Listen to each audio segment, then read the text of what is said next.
The Myford University podcast number 13, Systems Thinking, how to solve the right problem, not just the loudest one. Welcome back to the Myford University podcast, colleagues. I am George Sloan. We will help you break down high-value knowledge into clear, practical insights that you can apply right away. Today's episode is all about something that helped me in business, in leadership, and in life. And honestly, I think it's one of the most underrated skills anyone can develop: systems thinking. If you've ever found yourself fixing one thing only to break another or solving a problem that keeps coming back, this episode is going to help you solve that by turning on a light in a dark room. Let's dig in. So, what is systems thinking? Systems thinking really gets down to the core of things. Most people will solve problems like they're dealing with a to-do list. We've all done this, you know that. Something breaks, they fix it. A number drops, they push harder. Sometimes there's the law of diminishing returns that kicks in. Sometimes you got to go a little deeper. And when you do that approach of a to-do list or a number dropping and pushing harder, you're doing what's called linear thinking. A causes B, so if I fix A, I will hope that B improves after A has been fixed. But in real life, and definitely in business, things are rarely that simple. So, systems thinking tends to look at the bigger picture, and we all need to step back once in a while. Here's what it asks: what structure created this outcome? What feedback loops are operating here? What's the delay between action and results? Honestly, I've dealt with a lot of folks that don't do any feedback or follow-up because either they don't care or they're afraid to get the answers. But if they did use the feedback loop, their lives would be a little easier. So think of it like this.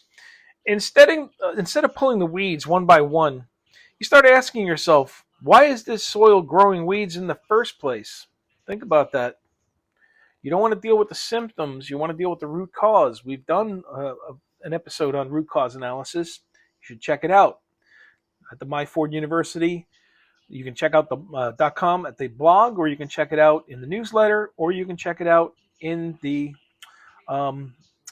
episodes of the podcast. All right, so systems thinking. Why does it matter? Well, here's why this is a big deal. In today's world, everything is connected. Your product will affect support. Support will affect your reputation. Reputation will affect sales, and sales affects morale. This is why you got to look at things from the bigger picture, because you want to make sure every aspect of the machine, if you want to call it that, or the system, is functioning optimally. All right. Without systems thinking, you end up in a constant cycle of fixing just the symptoms, creating new problems, blaming the wrong root cause, and spinning your wheels. God, I see that all the time. All the time. But once you start thinking in terms of systems, you're going to spot the real cause of persistent issues. You're going to stop being reactive. Everyone is reactive. There's very few proactive people. And quite frankly, if they were more proactive, their results would be tremendous. You will also be able to design longer lasting solutions. You'll actually gain some leverage. And I'm talking about very small changes that ripple through the system and can change everything. Sometimes it's just a minor little tweak, and it makes all the difference in the world. All right, systems thinking. Let's talk about this one. Who should use systems thinking? You might be thinking, oh, this sounds great, but is it for me? And my answer is yes, absolutely. We all operate with systems, whether we're conscious of it or not.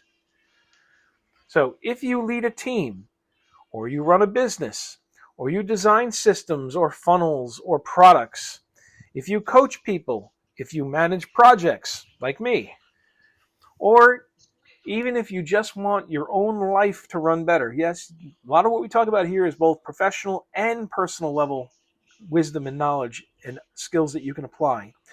And all of this stuff, if any of these things are checked off by you, and all of us fall into one of those categories, it applies to you, and you should be thinking about using systems thinking.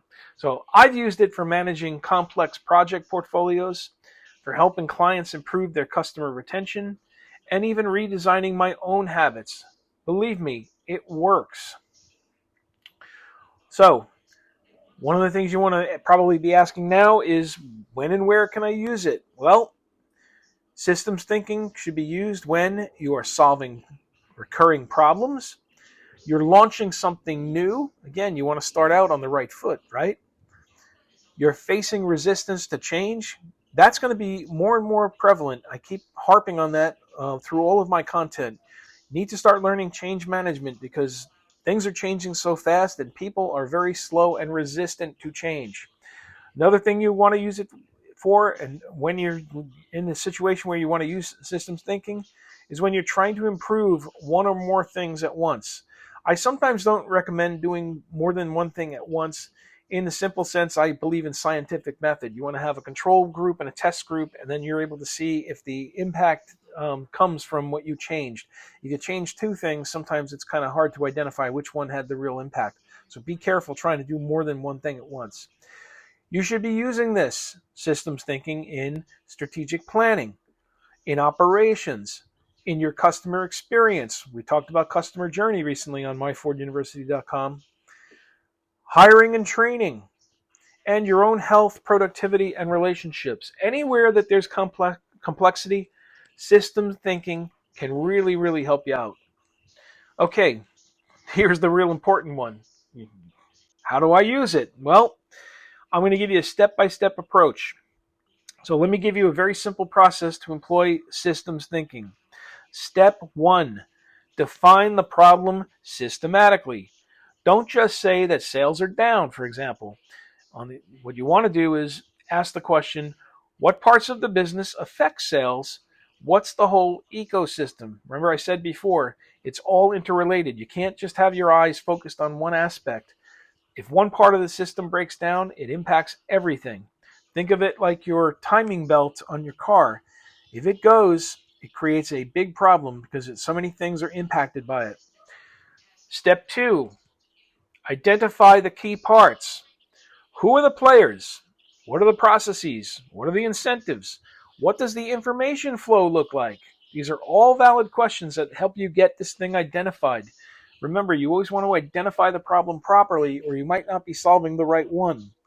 Okay, step 3, you want to look for loops. Are there reinforcing patterns? For example, a good onboarding situation gets better usage and gets you more referrals, which gets you easier sales. There's a loop there.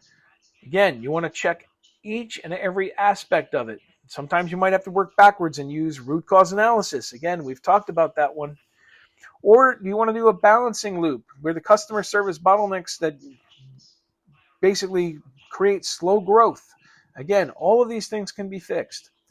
Step 4, find the delays. Look, you can change the process, but the results will show up 3 months later. You don't want to jump to conclusions too early. Remember what I've said. You don't want to do assumptions and you don't want to make rapid conclusions. Make sure that you take the time to look at the process and try to find ways to speed the process along. Step number 5, map the system. You can do this using sticky notes, a whiteboard. You could use Miro, which is a software program, anything. Just make it visual. I'm a big fan of keeping it real simple. I mean, if you have to draw it on a whiteboard or even a piece of paper, draw it, visualize it so that you get a better understanding. Step number 6, spot the leverage points. You want to ask yourself, where can one small little tweak change everything? Is it in the incentives? Is it the policies? Is it communication? What is the point where one little change can impact it? Got to be careful of unintended consequences. Always think and plan about a 360 approach where you look at it from multiple directions. But what's the one thing that you could change? And sometimes once you change one thing, you can make something else better. Step number 7, you want to test, you want to adapt, and you want to refine. I call this iteration. Systems are not static. We're learning that real fast these days. You want to monitor your changes and you want to make adjustments as necessary. I always talk about the idea of process improvement being a situation where it is a project that never ends. you're constantly working with it, and you can apply systems thinking to a process improvement project. Constantly looking to improve. Remember, I also believe there is no such thing as perfection. There is only better. You want to get a good working model, and then you want to constantly improve upon it. Always look for feedback, and always test and try to find new ways to make it better. Let me give you a couple real-world examples that will help you a little bit. I'll give you two quick ones. I'll give you a business example, and I'll give you a personal example.